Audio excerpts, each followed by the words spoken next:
Hello and welcome to Rabbit Holes with Aaron. I'm Aaron. This is part two of my conversation with Tim, my brother, and we're just going to pick it right up where we left off. Thanks for listening. It's all about internal change. It's all about taking something and making it your own. Which I can look at something on a piece of paper and understand how to do it. Like for example, Yeah, you like playing board games, right? You and I played a lot of yeah, board games. And I sat down with you and you have the instructions right here and you're like, here's the instructions, but let me just show you how to play. Well, how do you know the instructions so well?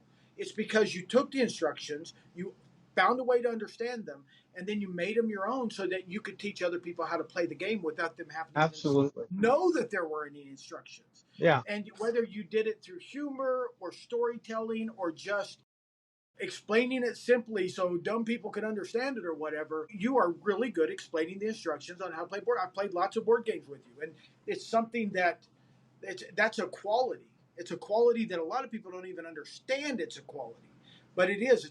It's a very valuable quality that everybody should try to attain. It's to on some level. Like I want to understand something so much that even though I didn't write it, I didn't create it, it's not my thing, but I'm going to make it mine. I'm going to internalize it. I'm going to absorb that, and then I'm going to sit down and explain it to somebody else, whether that's math or how to play Monopoly. Whatever it is, it makes you a better person. And it's a light that shines on the people around you and can inspire them to be better people. So, do unto others as you would have them do unto you. I think it ties right into that teaching. yeah, I agree. And I was writing down about the time you were talking about it. I was writing down. I was thinking about it in terms of like before you teach anybody else, you got to teach yourself. And what kind of teacher are you with yourself? Because there's professors and there's loads and loads of teachers that we've mentioned that memorize stuff. And then in crunch time, try and remember it, to pass a test or to teach a class, you know. And it's a difference between like, well, it's just like doing reviews. I'm teaching every time I leave a review, and I've got quite a following. And some of my reviews have 30 million views, right? And people go back and I go back and read them again. Okay, sure. And I learn from them, but other people do too. And when we do the golden rule, we live that out, we walk it out, we teach it, then other people are like, wow, that's nice. How do I how do I be nice like that? How do I be friendly? I need to be more hospitable, perhaps. I mean, I don't know. Nobody comes up to me and tells me, except that 34 million people look at some of my reviews with pictures. I'm not like Siskel and Ebert or anything, but I take pictures of my food and I talk about how good it was and how good the service was. Take some pictures. Anyway, I don't want to get too deep into it, but we're kind of teaching. I continue. I taught myself what would I like to read in a review. Okay, no, that's good. That's good stuff. Let me read some ideas. Let me read some reviews. Okay, yeah, I'm learning some more about writing reviews. Then I go do really nice and helpful reviews for all kinds of places. I got kicked out of an RV park. I gave them a 5-star review. They kicked me out. But I was like, and then I talked about them and said, they could use some communication training. They could use some of this training too. But, you know, they believe and stick to their rules. Their pet rules are really important. Listen to them when they tell you their pet rules. And so, even though I was not happy with what they decided to do about me and their customer service wasn't very good at all, I still gave them a couple solutions to improve their customer service. And I still didn't get hateful or mean or name calling or immature in any way, but I passed along, I guess in that way I was professional, in a good light, professional. Um, because I want them to be better for the next people, if or at least to give them a way to be better. But I think you're right that like there's definitely a difference between memorization and between the board game situation. Where I read the rules, and why did I read the rules? Well, there's a lot of reasons, and I think it probably leads into this. But if not, hey, we're just going down another another rabbit hole. But I read the rules because not only did I want a fair game where nobody cheated, I wanted to not ever cheat. Right. And so, man, I was with the board game that comes to mind for me, and you mentioned a couple, but I was a little sad you didn't mention this one, was Solar Quest. I love that game. Exactly. That's a good reaction. That's a good reaction. That makes up for you not remembering all by itself. I still have two boxes with Solar Quest in it up in my pantry. It still has survived millennia, no, not millennia, but decades from our childhood. Well, actually, the one from our childhood did not survive, but after, there was eBay. It was about 10 years after. I was like, man, I wish I could play Solar Quest again. So I went on eBay and I bought two sets, and one was missing a lot of stuff. Anyway, I cannibalized one for the other, and I made one whole. And I played it a few times with different people, but yeah, I want to learn the rules. Why? So I can cheat? No, I never want to cheat. Well, I did want to win back then, much more than I do now. Now I just want to play the game. I want to play any game. It's like a dance. Like people get upset and they're like, "Oh, you need to do better," or whatever. It's a group game, and I'm just like, "Man, this is great." And then that takes me to something where I'll bring it back to you. Like there's social rules, right? There's social rules. I mean, Ten Commandments makes a good framework here. Don't kill people. Like, okay, I get that one. Don't solve my problems. Death of another human being is not supposed to be a solution to any of my problems, right? You can live a long time not killing people. I've done it. I'm now 51. It works great to not kill people. You start killing people early, then you don't live long, and you don't live long whenever you start killing people. But like there's these social rules that we have, and as long as you play by the rules at some level, everybody is like, man, this guy's a decent person, and this person is a decent person, whoever they are. And if you keep these social rules, then like everybody wants to support and appreciates that. Another way I heard it, and you can pick up on any one of these things, this last little thing, and that is like you build your reputation by being just a little bit more generous than the other person expects. So you can take any of those things and just run with them. Well, I like the idea of the rules that you mentioned, social rules. And I mean, and I'm not trying to promote anything or convert anybody, but one of the things that I found about since I've become Torah observant, like we're still Christian, we still believe in the Messiah and everything, but we follow the Old Testament rules, the eating rules and all that is probably the same reason you say you like the rules on the games. I just want, for me, it's a matter of it's a matter of you buy a bottle of Clorox. You look at the ingredients on Clorox, and right next to the ingredients, it'll tell you, do not drink this, right? It says that. It says it's poison. If you drink it, call poison control. And we believe that that label is accurate because the people who put it on there made it. They made the Clorox. And you would think that because they made it, that they have some knowledge of what it'll do if you drink it. And so they put a label on there saying, if you drink this, you could die, call this number. And we say, okay, I believe that. Well, that's how I look at the law from the Old Testament. The creator of all things, the one who made everything, all of the animals and all of the people and everything that's here on this earth, he gave us rules. And he gave us rules the same way that they gave you rules on the instructions for Clorox. And he knows, and I trust that he knows that these are the things that if we do them, they're going to be bad. And if we don't, if we do these other things over here, that's what we're supposed to be doing. Just Clorox is really good if you need to whiten your clothes or, kill a bunch of Germans in World War One, but it's not really good for like a beverage. And if you use it for what it's intended to be used for, then it's great. But if you use it for something that's not intended to be used for, then you know what? Life is going to get very difficult for you very quickly. Oh, I decided to brush my teeth with Clorox. Yeah, you don't have to tell people not to do that because if they're already doing it, they're going to figure it out really quick. I ran out of saline solution. I'm going to use Clorox to lubricate my eyes. Bad idea, but don't, you tell them no. It says it on the label. Do you not trust the label? Okay, fine, use it.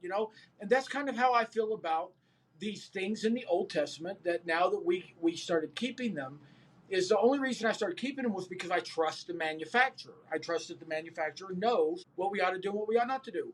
If you play a board game and it's got rules, well, the only way you could really honor and the people who spent all of their time and effort building this board game for you to entertain yourself with is if you follow the rules they give you. You can make up your own rules if you want, but then you're not really playing their game, are you?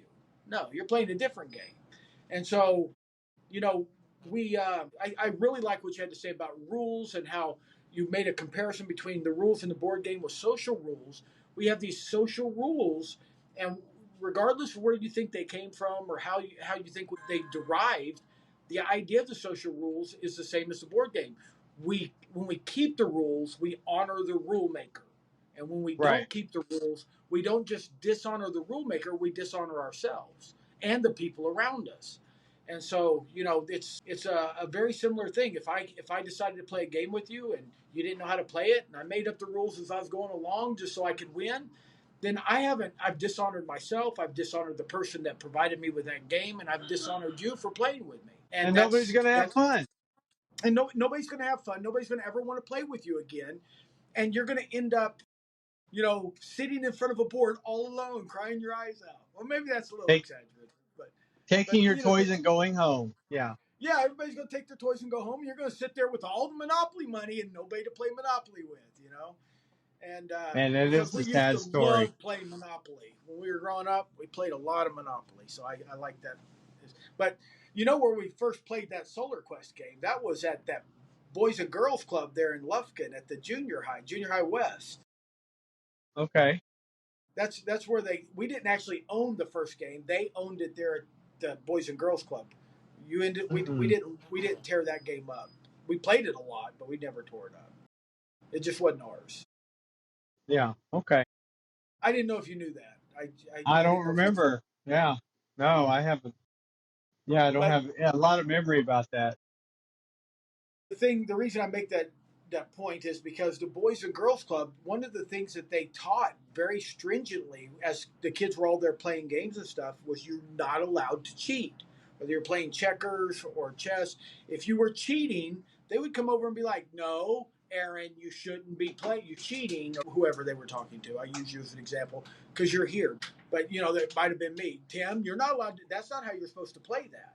And if you got up That and does. threw everything everywhere, they would strongly discourage that. They wanted us to play in a way where we showed each other that we actually valued each other's time, which Yeah. was kind of a good thing for them to be teaching people. Well, I don't know how this factors in, but one other thing I liked about Solar Quest is they had like the optional harder rules, which I never actually played by because they scared me because Solar Quest was scary enough all by itself.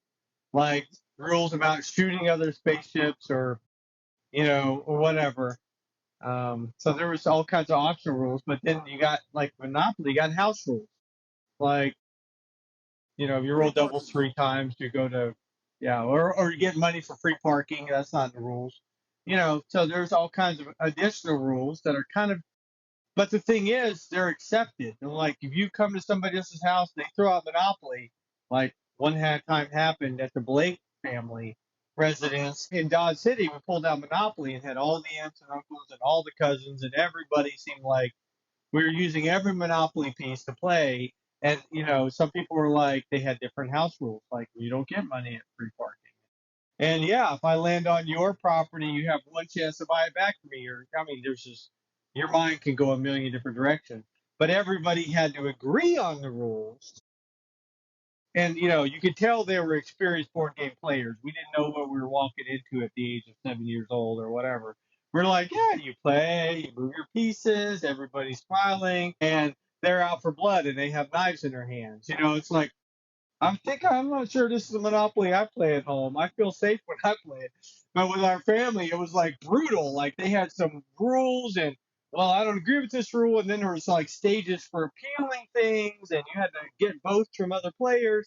Yeah, it was a whole deal. But I learned a lot to like make sure you agree on the rules. And like as far as the society, no matter what goes on, how the rules change, or all the 50,000 rules in America, there's some things that like are better than the rules, and that is kindness. mercy, gentleness, And I'm not trying to make a case against you or anything you said. No, no, I'm I just understand. saying, like, when it comes to society, like, it makes all the difference in the world. You hit somebody's car and you come up and you're like, man, I'm sorry. Here's my insurance information. Or better yet, you hit their car, nobody's around, and you leave your insurance information, your name, and you stick it under their, in a note under their little windshield wiper, and you go away. And you didn't even really see a mark that you left, but just because you bumped it, you left a message for them, I thought if And nobody was around, that was a freebie. I thought that's not how that works. well, I mean, we could ask my listeners. Like, I'm sure everybody has a car and know what it's like to come out and have a dent and then you didn't see before. Most people Yeah. aren't like, well, you know what? I'm going to be thankful for this. Most people aren't like that, right? Like, I'm going to be thankful you violated the social rule.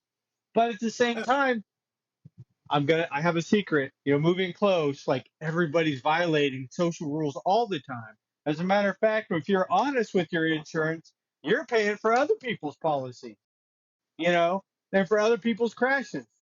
Like the honest person is kind of penalized, if you don't tell the police the honest truth. Well, you're supposed to, but if you tell them there's 50,000 rules in America and that, those fish you just caught and you cross state lines and take them home or whatever, you're breaking some laws and we can throw you in jail and arrest you and charge you a fine. And it's like, well, I didn't know you could. I didn't know that was a law. I didn't know that was a rule. Well, now you know. Have fun in Well, jail tonight, or whatever. I read an article that said that the average American citizen commits 3 felonies a year without even knowing they've done it. I'm sure. Yeah, I mean, if you Well, and think I about that, guess that's pretty sobering. I didn't mean to give everybody this big problem they can't resolve. But as far as insurance and being penalized for being honest, but I'll tell you the truth. I don't care if I'm penalized for being honest. I'm going to be honest anyway because there's That's no good. other way to live. And, I'll tell you what, people appreciate it. you know and even if they don't, even let's say, let's put myself in a scenario, like even if I hit their car and bumped it a little bit and I left a note for them, and even if they, what's the reaction to this note going to be? Like, I wouldn't even have ever known, and I definitely wouldn't have known today. I might not have known till 6 months from now, but this person told me. Wow, that's nice. Or they could be thinking, wow, he's the sucker. Let's get him for $1 million. I don't know. But whichever way, it hasn't turned out that way yet, the negative way. But I have had people, and you're going to be like, how many accidents do you have in a month, right? But yeah, I have had people that did call insurance, and I did have people that didn't call insurance. So I don't know. Maybe somebody's like, I know there was one lady where I bumped her in traffic at night, and she, we both pulled over, and I was like, I can't see nothing. I was like, well, here's my information. If you do find something, then contact insurance. And she was like, you know what? You're so nice. Oh yeah, it was on my license plate. Don't worry about it, right? And that's I'm not going for that. I don't got this trick on the game or the system or anything, except it's almost like a trick if you are considerate, honest, and nice, and you're a good person, you're hospitable. It's almost like the perfect trick because guess what? It brings out the best in the other person too. Yeah, and I joke around with my wife, and I say that I'm honest almost to a fault. In other words, I'm almost to the place that I get in more trouble for being honest than what I would get into for lying. And I am. And at one time, I considered, I was like, well, I wonder how dishonest I would have to be in order to not be honest to a fault. And I've decided that whatever that level is, I'm not comfortable with it. I'd rather just be honest. Yeah, I'd rather just, when my boss says, "Hey, who was the one that was supposed to do this job and didn't do it?" If I was me, I'd just rather be like, "It was me. I should have done it. I forgot," or just tell them the truth. And yeah, I find that if I do that, then when there is something that goes wrong and it's not my fault, and they're like, "Who did this?" I can say it wasn't me, and everybody just accepts that it's not me. That whoever it might right. be may not be honest. but because Yeah. I try to establish myself as an honest person. So yeah, I hear what you're saying. I feel it. And I know exactly where you're coming from. I mean, I think it's always better. I think that even though honesty sometimes can get you in trouble, I'd rather be honest and be in trouble for doing what's right than be dishonest and be free to do what's wrong.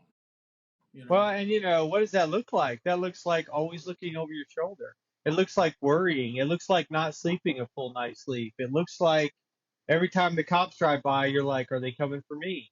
It looks like every phone call is like, well, they finally caught me. You know, I don't want to live that. Who wants to live that way? But that's the life you choose when you choose to start being dishonest. And this brings me full circle to like childhood dishes. So there was times when I knew it wasn't my time to do the dishes, and I'm gonna say that you weren't being truthful back then, and I went and did them anyway. No, we all have our share of being dishonest and like, no, I think it's Well, been that's how you we learn. actually the highest amount is probably like, no, I think it's Ben's turn to do dishes. Ben probably did dishes 75% of the time. The younger brother. And Well, we were smart about it. Like, okay, mom, we're gonna go out to play. I think it's Ben's time to do dishes and disappear for like 6 hours. Like, gone. We're in the forest out back, like looking through the leaves, like, oh yeah, he's going over there to do dishes. I'm almost safe. hiding under the trampoline. Like, is it safe yet? I'm not gonna jump on the trampoline because then they'll see me. Well, and Yeah. I got to No, I feel feel you. too that the pain of being dishonest in that situation, because you're always worried, like, they're going to lie about me. It's going to be my turn to do the dishes, because everybody learns quickly what works and doesn't work. But anyway, funny story. Well, yeah. And you're talking about childhood dishonesty and stuff, and I think that that's how we learn the consequences of dishonesty, and we learn the benefits of honesty, and we learn the benefits of being trustworthy, and the detriments of being untrustworthy, and it's part of growing up. And some people never grow up; they never learn these things. They never learn that honesty is really the best policy, and that they need to be kind to one another. They need to treat other people the way that they need to be treated, or they want to be treated, because they just, I don't know, it's something broken inside of them, or they had a bad childhood. I really can't diagnose any of that, but I do know that there's a lot of people out there that they don't learn these things that you're talking about. They don't know them. Yeah, Maybe they didn't have the right parents in their lives, or the right role models, or whatever. But yeah, I mean, a good example, you were talking about Monopoly, right? We played Monopoly growing up a lot. You bought that Monopoly board that was like basically a chest that had like gold plated and silver plated pieces, and you paid way too much money from it from the Franklin Mint. I remember yeah, that. But we played Monopoly a lot. And one thing that, speaking of teaching somebody through humor, fun, or simplicity, and learning things growing up, Monopoly taught me a lot that I didn't realize it was teaching me. Like, now that I'm a grown person, I hand people money, and it might be $51.25, and I give them $1.25 and $100 bill. And I'm like, I expect to get $50 back. I learned that from Monopoly. They didn't play Monopoly, so they're sitting there like, can you just keep the $1.25 and I'll just give you the change for the 100? Because they don't know what to give me, and their computer thing isn't right. telling them. They didn't type it in right or whatever. And that's something that we learned playing Monopoly, having fun, laughing, and having a great time. But Monopoly taught us something that was pretty complex, but taught us by using a simple game. And we also learned things like what it feels like to win and what it feels like to lose, and how to cheat. I mean, we're going to be honest here. We cheated a little bit. It wasn't just me, Aaron. I see you there. I Everybody appreciate wanted to your be the confession. banker. Everybody wanted to be the banker for a reason, because you got to sit right next to all the money. Oh, you run a little low, you can just pull out a couple. But no, I Well, mean, we I just learned how. like the feeling. I mean, No, I don't remember, and maybe you remember something I don't, and that's you remember a lot that I don't, but I don't remember like ever intentionally cheating. Like no, I was always, I but it feels powerful to be the banker. And it's like, yeah, you owe me $785. Like I can't pay it. I guess you're out of the game, whatever. yeah. Well, no, and I mean, I'm not saying that I can honestly say that there were a time or two that I cheated. I still lost. I don't ever remember a time that I cheated that I I mean, won. But Everybody lost. I learned that when I cheated, there was no actual long term benefit, and if anything, ruined the Right. game for me. So I learned really Right. quick not to cheat, to play by the rules because it made it more fun. It made it more fun for everybody. Even losing when you play by the rules feels better than cheating and winning, which like I said, I can't even remember a time that I won because I cheated. I just remember a time that I stayed in the game a little bit longer because I cheated. And then, it still robbed me of the fun. So we just didn't cheat. We played a lot of ping pong. We played a lot of other games, but we learned to play in the confines of whatever rules that we had. And it taught us things that that that are very complicated ideas. That are very the ideas that it gave us. Even playing ping pong, hand-eye coordination.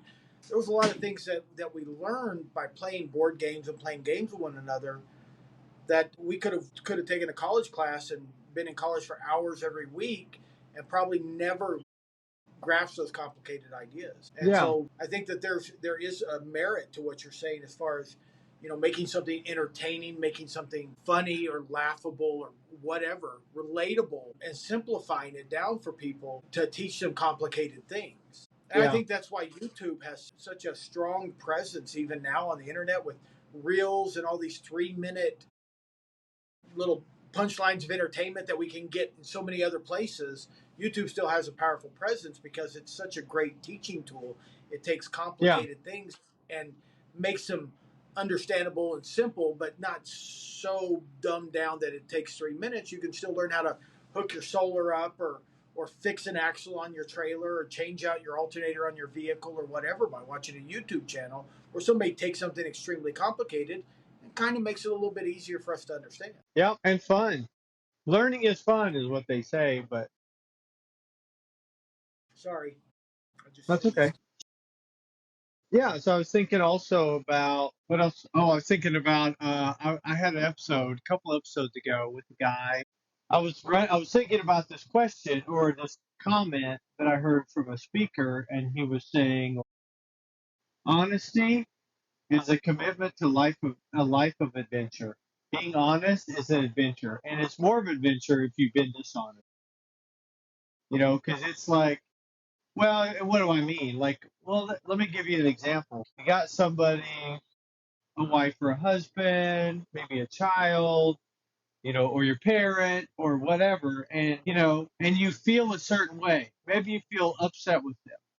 Maybe you feel disappointed, right? Telling them how you feel can be really helpful, but if they're not used to how you feel or used to hearing how you feel, then it kind of can be shocking. But it's honesty, right? It's whenever you're talking about something that upset you or some way you feel like somebody's violated your social rules, your rules, then it takes some creativity to like explain that, and you feel I feel sad. I feel sad that you took my pay before I had eaten all the food off of it, or whatever the case may be.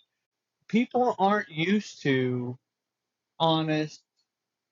Well, I hate to call it criticism because it's got such a bad name, but honest critique, this data, honest feedback. Feedback's a really nice way to say it. And because I mean, we've all seen the truth used like a bludgeon to make you submit. But in this situation, we're just calling for like honest feelings in the moment, and it's the building blocks of honest communication. Like if I have a problem with you, Tim, then get on the podcast and mute you and yell at you for 10 minutes. No, I mean that's the way we handle it in society right now. But if I have a problem with Tim, I'm supposed to be like, I give Tim a call. The second I realize it, like, hey, you said something made me think that you misunderstand my motives or whatever. This situation has never happened. It's all theoretical, but and then I come back to you and say, hey, I felt hurt when you said this. Well, that's something you can, or I could just go out with my key and I could key. It wouldn't matter on your car, but I could key your brand new car right? Or whatever, or burn your motorhome and express how I feel, or I can just talk to you and communicate. We can have a little conversation, we can have a little dance, and we can have some reconciliation out of it, right? So I really like that. What do you think? I think that what you're describing here, honesty about especially our hurt, it is very liberating, but it also feels like you're taking all of your armor off and you're saying, Vulnerable. I'm vulnerable. I'm completely vulnerable. I'm telling you what you did that hurt me, and I'm taking my armor off and I'm giving you the opportunity to rectify it or hurt me more. And that's a hard honesty to learn, and it's scary. What I found though is that you're right. When you're honest with people, when you make yourself vulnerable and you say the thing that you said, the thing that you did that hurt, and it hurt me, and here's the way it hurt me, and here's the way I'm reacting to it, that 9 times out of 10 people are apologetic. It disarms the situation. The yelling, the anger, and everything is set aside, and real communication happens. But when we don't do that, when we leave the armor on, that anger and that yelling and that all of that ensues is kind of a defensive measure. That's the armor. That's what it is. When you hurt me and I yell at you and I'm angry at you and I won't talk to you anymore, this is the armor that I put on, and it's all defensive. And when we become defensive, we block people out of our lives. And so it's especially important in marriages and in family that we do make ourselves vulnerable, that we rip the armor off, that we leave the shouting and the anger and all of that, set it aside and allow the hurt to be there, allow the sadness and the depression and the actual feelings that are behind that. Lay those things out. What you do is you sweeten whatever relationship that you're in. And if you're in a relationship with somebody that when you do that and they start taking stabs and pot shots at you, well, then that's not a good relationship. That's a toxic relationship. You can expose that relationship and exit it, and do so completely justified. No looking back, no second thoughts. Just move forward and be like, I'm stepping out of this because this is not healthy. But we never know if our relationships are healthy or not if we leave that armor on. If we're always shouting, I don't know how your life has been, but I've been exposed to people that's how they communicate. They shout when they're hurt. Instead of being sad, they're angry. Instead of allowing themselves to cry and be vulnerable, they're aggressive and they're overbearing and they're controlling. And that's how they respond to their hurt. And when you have two people in a relationship that are doing that, it's like there's a constant dynamic of war going on. Yeah. And those relationships, if they last, and I've seen some last for a long time, it's not healthy. It's traumatizing to everybody that's emotionally involved in those people's lives, especially children. And it's extremely unhealthy. It's an unhealthy environment. If one of them will just take off the armor and say, I'm hurting. And if the other one, a lot of times the other one will too. And then when they're both hurting and they both see the damage they're doing, they can rectify, they can redeem that relationship. But, and sometimes it's not redeemable. Sometimes one of them won't take off the armor and you got to get out of it. It's toxic. But toxic, you think that two not toxic people do good together. So the opposite must be true. Two extremely toxic people should do good together too. But all it takes is one toxic person and the relationship's bad. You put two of them in, it doesn't get any better. You Right. know. Yeah. So I hear what you're saying, and I agree. I think that that being honest about our emotional state, understanding that when we're sad, there are people in our lives that love us, that they need to hear that the things that they said hurt us. And if you can't trust them to hear that, if you can't trust them to be made vulnerable, then maybe you're the problem. Maybe it's not them, you know? Mm. Yeah. Wisdom. Good point. It all goes back to what you were saying about, do unto others as you'd have them do unto you. You started Right. doing something. You changed your internal compass. You changed the chemistry of your heart. And when you did that, it changed the way that the world perceived you and it changed the way you perceive the world. This is also true with this state of vulnerability. You know, if you can't trust the people around you to hear that what they said hurt you, or what they're doing is making you sad, then maybe you're the problem. Maybe you need to change the chemistry of your heart in order to make people more receptive and make you more trusting of them. Yeah, honesty. So good. And I don't know. I had a few people yell at me when I was in the Marine Corps. So I did get a little bit of that every day, What, in the Marine? 24 hours a day. What? But yeah, I thought they had a safe space we give a for. lot of hugs, and yeah, we have pacifiers for safe spaces. Just kidding. I There's want probably my people baby. dead. Well, it's been great and it's been fun, and I can't think of a better place to stop it. But anyway, well, I love you, brother. Thank you for joining me. I'll probably turn this into 2 episodes actually, because we just kept going on, and it's good stuff. So I'm gonna roll Well, with it. make sure you send me a link to both, or at least one of the episodes, so I can get caught up. And thank you for I having me. will. Oh yeah, you're welcome. Yeah, I Well, have a absolutely good love evening. doing this. You too. Okay, bye. Bye.